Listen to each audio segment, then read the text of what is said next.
5 seconds.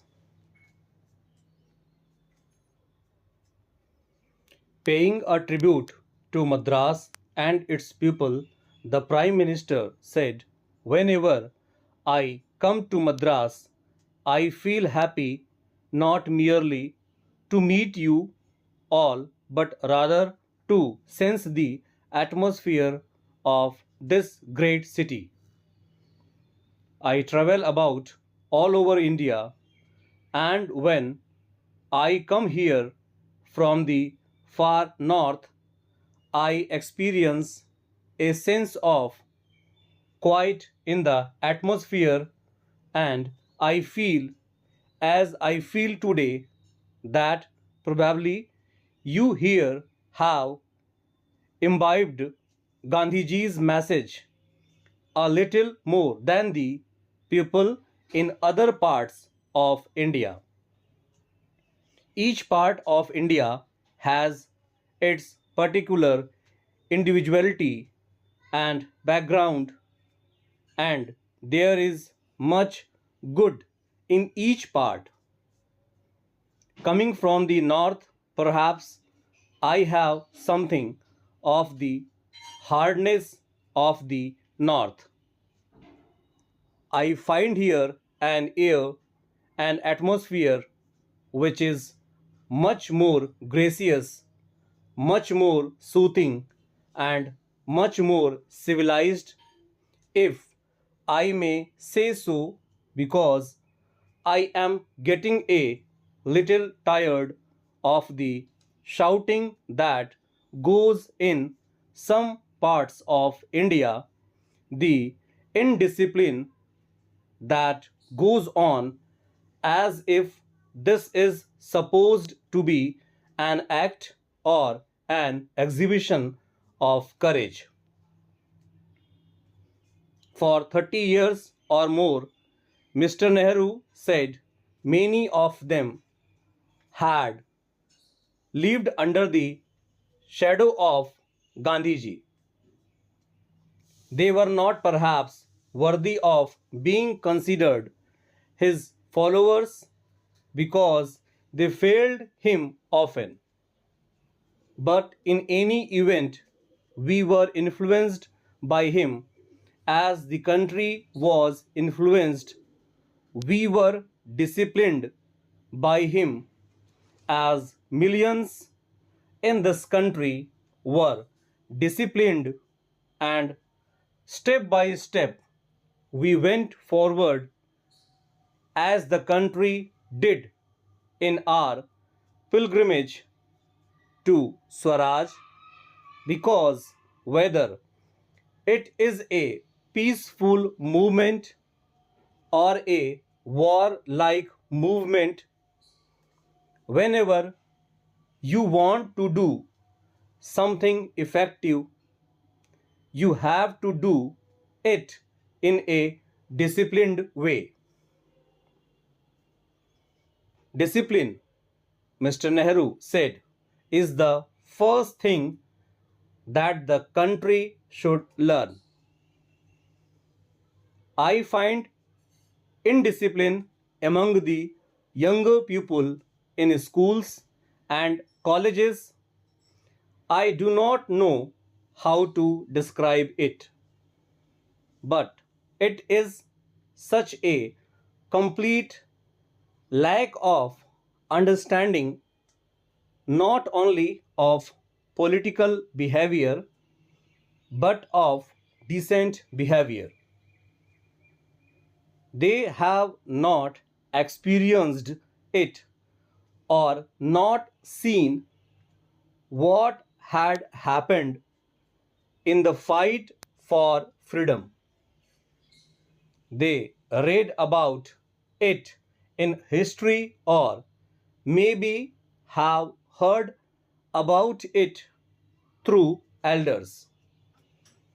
Possibly they imagine that freedom came to us by a lot of shouting, observance of hurdles, and the like.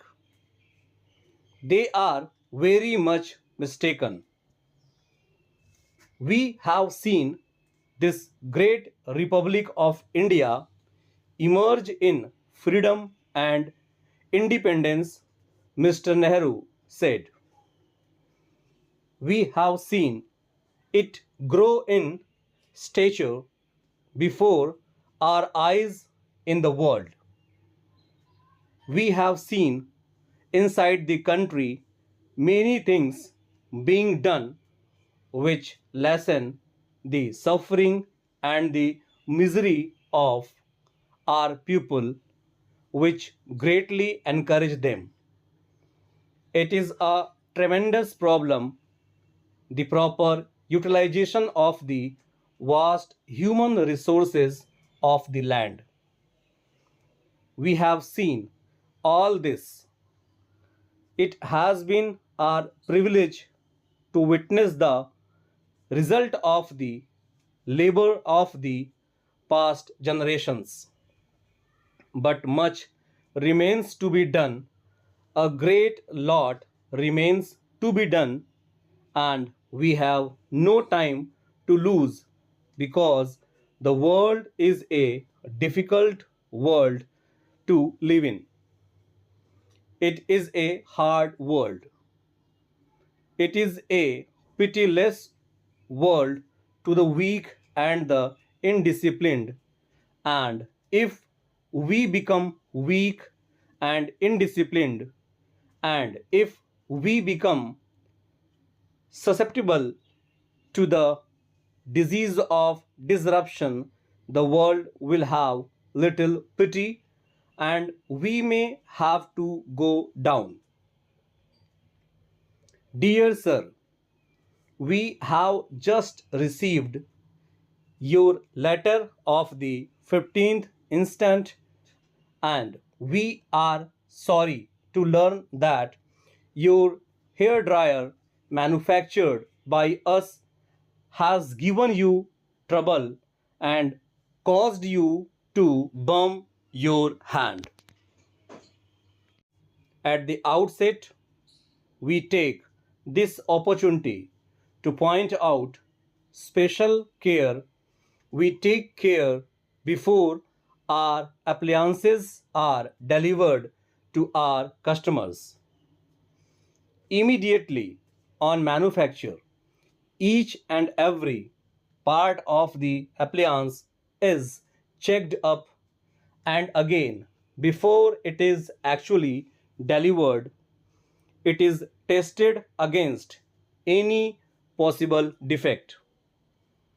We cannot, therefore, understand in the least how the accident could have occurred. You are, of course, quite wrong in thinking that we do not care once we have had your money. We care very much indeed, for we want every user of our appliances have the utmost confidence in them and to enjoy using them. If you will be good enough to send your hairdryer to us, we will examine it thoroughly and either repair it free of charge if the machine was defective when bought, or tell you what is the cause of trouble and how much it will cost to remedy it.